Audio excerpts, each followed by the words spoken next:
Agora, Flávio, é o que o Vanderlei falou, a gente estava falando também hoje no Morning Show Sports. É a maior vergonha da história do brasileiro o que o Botafogo conseguiu fazer.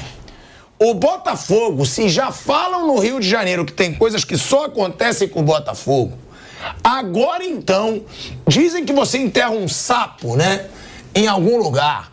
Devem ter enterrado um elefante lá no estádio, no CT do Botafogo. Não dá pra entender o que acontece com o Botafogo. Os torcedores do Botafogo entendem. Flávio, 15 pontos. 15 pontos. Com 15 pontos, o Stepan Ercecian, eu falei ontem, deu uma entrevista pro Zé Carlos Araújo, falou assim, é melhor esperar. Ele falou, que é isso, pô? Eram 13 na época, o que é isso? 13 pontos. Eu falei pra vocês aqui. Não, o Stepan falando pro Zé Carlos Araújo, ele fala assim, não, mas 13 pontos? Sim, mas o Botafogo pode perder 4 jogos. Ele falou, mas os outros também vão perder. Ele falou, você não conhece o Botafogo. O Stepan, ou seja, aquela história do que ninguém conhece, que ama o Botafogo, é um dos maiores torcedores do Botafogo. E ele fala que tem coisa que só acontece com o Botafogo. E esse ano, 2 coisas extraordinárias. 2. Primeiro, o que ele fez no primeiro turno.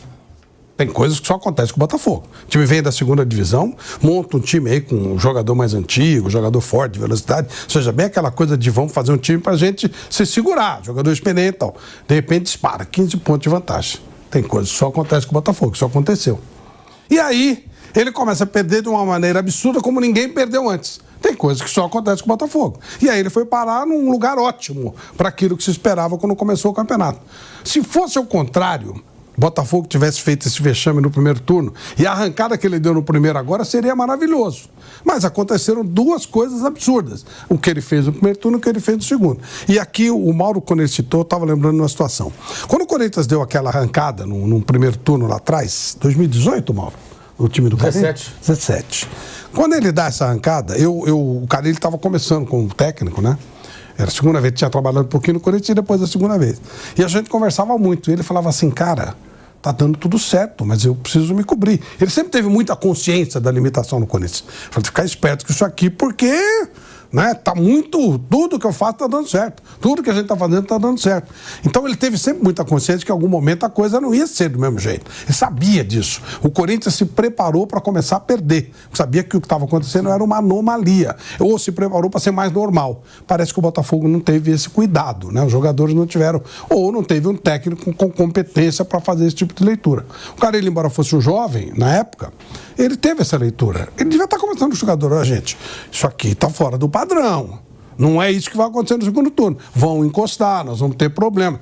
E já preparou os caras para essa situação. O Botafogo não parecia preparado para isso. Quando ele perde o primeiro jogo lá no Tapetinho, acho que foi contra o Goiás. É o Flamengo depois do Goiás, né? O Flamengo era normal.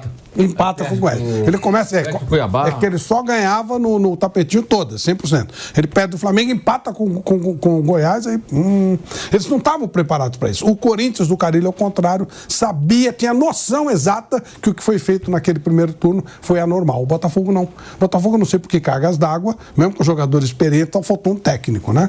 Para dizer, olha, gente, o que está acontecendo não é normal. Não é normal. E aí aconteceu essa queda absurda. Quando começou a cair, não tinha mais como se segurar, e aí deu no que deu. Mas o Botafogo, se você olhar a classificação do Botafogo, ela está ótima. Muito acima da expectativa. Muito acima. Mas aí vem esse discurso aí do Textor, que aí é uma impura enganação também. O quê? O Textor tentou agora no final falar isso. Temos que ver que vamos estar brigando por uma Libertadores. Mas o Botafogo... Tá bom, mas pro que foi o ano. Pelo ano, não. Mas não dá pra você levar Pera um pouquinho. O time do Botafogo Pera um pouquinho. O Botafogo não consegue se classificar na final do Campeonato Carioca. Ele vai pra Taça Guanabara. Flávio, ele já demonstrava essa instabilidade. Isso seria maravilhoso se ele estivesse disputando a vaga pela Libertadores. E se fosse ao contrário? Não, mas não se ele tivesse 15 pontos de vantagem. Se fosse ao contrário. Se ele tivesse tomado as porradas que tomou no primeiro turno e no segundo turno reagido. Mas na média, nenhum de nós aqui, teria a coragem de apontar o Botafogo como claro Libertadores. Então, e ele vai pra Libertadores. Estava como um dos times que ia brigar pra isso, por isso que eu tô falando. Nessa leitura, a campanha foi ótima, não foi boa, foi ótima. Agora, no papelão, Mas também tem o outro lado. O absurdo do primeiro turno é o absurdo do segundo. Tem coisas que só acontecem com o Botafogo. Mas na média, nossa, foi muito acima. Agora fica essa imagem horrorosa, né? Desse bate-papelão do segundo turno. Mas o primeiro turno também foi uma coisa totalmente maluca. Então o Botafogo conseguiu fazer duas loucuras. Uma como ninguém fez para subir e outra como ninguém fez para descer. Negócio muito louco. Ô, Mauro, o Flávio falou esse discurso que falou também o Textor. Ah, mas se você for levar em consideração como a gente entrou no Campeonato Brasileiro, o que esperavam foi bom. Pra mim foi péssimo. Se eu sou torcedor do Botafogo, eu ia estar transtornado com o que aconteceu nesse campeonato e o torcedor tá. E eu não sei se você viu que o Diego Costa deu uma declaração razoavelmente polêmica. Que ele diz que o Botafogo meio que deu uma empinada no nariz ali. Que deu uma... Eles acreditaram que eles já teriam sido campeões. Acreditaram que o que fizeram na arquibancada deixaram refletir dentro de campo. Não sei se você viu. Eu vi. O que você acha? A gente vai para um break. A gente vai para um break na Rádio Jovem Pan. Seguimos no YouTube. O Diego Costa fez essa declaração. Realmente faltou humildade pro Botafogo? Mas aí eu ia falar, agora não adianta, né? Ele é um jogador experiente, né? Se ele não tinha que falar isso, se é que ele não falou, né? Talvez tenha falado, ninguém tenha dado ouvidos. Era lá dentro, antes. Porque houve vários momentos que o Botafogo poderia ter caído na real. O problema é que quando o clube pôs 14 pontos de frente, criou-se uma ideia de que seria campeão de forma antecipada e com facilidade. Aí que entrou no modo ilusão. O ideal ali é você entender o seguinte, olha, nós temos uma vantagem grande, mas é difícil manter essa vantagem. É provável que a gente perca uns pontos e que os outros se aproximem, ou nós acabemos aqui próximos dos que estão ali no bloco de baixo.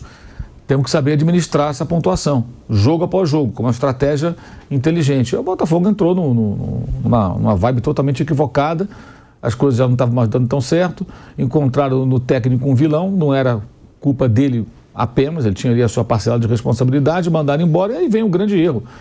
Eu fico imaginando isso se fosse no Flamengo, o que a gente não estaria falando, né? Mas foi no Botafogo. Uma coisa bizarra, nem no Flamengo aconteceu isso. Os jogadores não querem fulano, então vamos colocar Beltrano como técnico. Isso aí nem no Flamengo aconteceu. Eles já foram responsáveis com más atuações pelas quedas de treinadores. Mas essa escolha, isso é um negócio que eu não vejo há muito tempo no futebol. E foi explícito, né? Os jogadores querem um Lúcio Flávio. Ok. Aí o Textor, né, que é o dono, concordou. Ele errou muito também. Aí aquela coisa de ficar sempre achando que o time está sendo prejudicado pela arbitragem, como se... Pode até ter sido prejudicado aqui ou acolá, mas atribuir só a isso a derrocada é uma coisa que não tem o menor cabimento. Um negócio domingo muito curioso. Quando na transição entre o Luiz Castro e o Bruno Lage, o Botafogo foi buscar o Cláudio Caçapa lá embaixo, lá longe, lá na França. Ele trabalhava na França. E o Lúcio Flávio já estava lá. Para a transição de 4 jogos não serviu, mas para técnico definitivo serviu. É muito louco isso, né? Os jogadores pediram e eles concordaram. Então tem erros graves aí também da gestão. É isso aí. No caso do dono do clube, das pessoas que comandam o futebol. Diz que está arrependido de ter atendido. Agora o Botafogo tem um executivo de futebol, tem pessoas profissionais trabalhando ali. Não teve ninguém para dizer para o americano e falar assim, ô Textor, esse caminho é perigoso, cara. A gente não pode colocar um técnico porque os jogadores querem. Onde já se viu? Nas suas empresas as pessoas escolhem os seus chefes, né? Nós queremos que o chefe seja o fulano de tal. Claro, lógico que ele é bonzinho, ele é legal. Não, você vai colocar quem está mais preparado. E era muito evidente que o Lúcio Flávio só trabalhava no Botafogo, ele foi um jogador do clube, já estava ali e foi ficando. Mas ele não tinha feito nada que justificasse aquela oportunidade. E deram a ele a chance, ele não estava pronto, ele piorou. É só analisar a maneira como o Botafogo jogava. A derrota do Palmeiras não é só uma questão do pênalti perdido, os gols, terceiro e quarto gols do Palmeiras, são de uma bagunça defensiva absurda. Ó, a gente vai voltar aí pra Rádio Jovem Pan, eu devolvo a palavra pro Mauro. De volta, hein? De volta à Rádio Jovem Pan, agora na rádio e no YouTube. Quer concluir, Mauro? Não é isso, é isso. Bom, Vanderlei Nogueira, a gente tá falando aí dessa situação do Palmeiras. É um Palmeiras que vai pra mais um título brasileiro, né? Que ninguém esperava que esse título fosse fugir do Botafogo, agora que só aumenta a hegemonia de Palmeiras e Flamengo. Verdade. É impressionante. Se a gente for falar de Palmeiras e Flamengo desde 2018, Palmeiras, 3 títulos brasileiros. Flamengo, 2 títulos brasileiros. Palmeiras, 2 títulos de Libertadores. Flamengo, 2 títulos de Libertadores. Palmeiras, 1 título de Copa do Brasil. Flamengo, 1 título de Copa do Brasil. E aí os dois ganhando estaduais, ganhando Recopa Sul-Americana, Supercopa do Brasil. Eu não me lembro de ter tido uma hegemonia tão longa de 2 clubes brasileiros por tanto tempo. Teve alguma hegemonia, teve aquele São Paulo tricampeão brasileiro, mas que aí não era campeão da Libertadores junto, tantas vezes consecutivas. É impressionante o momento de Flamengo e Palmeiras. Pra quem... Flamengo, momento, tá? Porque o ano foi um lixo. Mas a gente achou que ia ser quebrada a hegemonia. Alguém vai ganhar o brasileiro sem ser Flamengo e Palmeiras. Flamengo e Palmeiras não vão conquistar os títulos mais importantes do ano. E aí o Palmeiras vai e conquista. E os dois são os dois poderosos. Tem a caixa pesa muito, né? O cofre pesa muito. E mesmo com todo o descontentamento que o Flamengo está criando e gerando nos últimos tempos, todos nós, todos entendemos que 2024, se a coisa estiver um pouco mais ajeitada, ele vai continuar muito forte e pode sim começar a ganhar aquilo que disputar. A chegada do Tite é importante, muito importante. A comissão técnica é uma comissão técnica que tem status importante.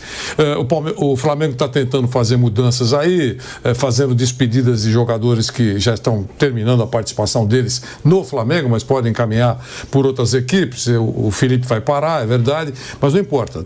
E está preparando, digamos assim, contratações, imagino, com o dedo já atento do professor Tite.